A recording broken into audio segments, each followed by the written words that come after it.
Hello বন্ধুরা, welcome back to my channel. আজকে তোমাদের জন্য কিন্তু কোনো ব্লগ ভিডিও নিয়ে আসিনি। আজকে তোমাদের সঙ্গে কিছু কথা শেয়ার করব আর তোমাদের একটু হেল্প চাইছি। দেখো, আগের দিন ব্লগে তোমাদেরকে দেখিয়েছিলাম ও কিন্তু 3টে গাছ কিনে এনেছিল, বগনভেলিয়ার যে 3টে গাছ, একটা হোয়াইট কালারের, একটা ইয়েলো আর একটা রেড কালারের। পিঙ্কটা যদিও পায়নি, তো ওটা পরে আনা যাবে। তো সেই 3টে গাছকেই আমরা বাড়ির যে সাইডে জায়গাটা ছিল সেইখানটাতে ও বসিয়ে দিল সকালবেলাতে।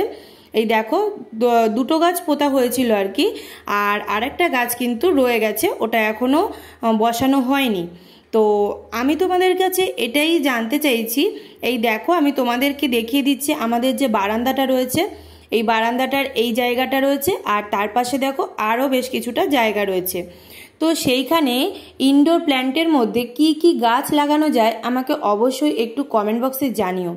আমার ইনডোর প্ল্যান্টের সম্পর্কে সেরকম কোনো নলেজ নেই, তো সেই জন্য মানি প্ল্যান্ট আমি জানি, কিন্তু এছাড়াও আর কি কি লাগানো যায় সেটা আমাকে একটু বলো।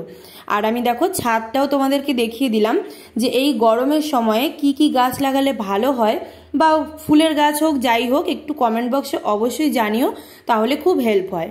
Please, tata.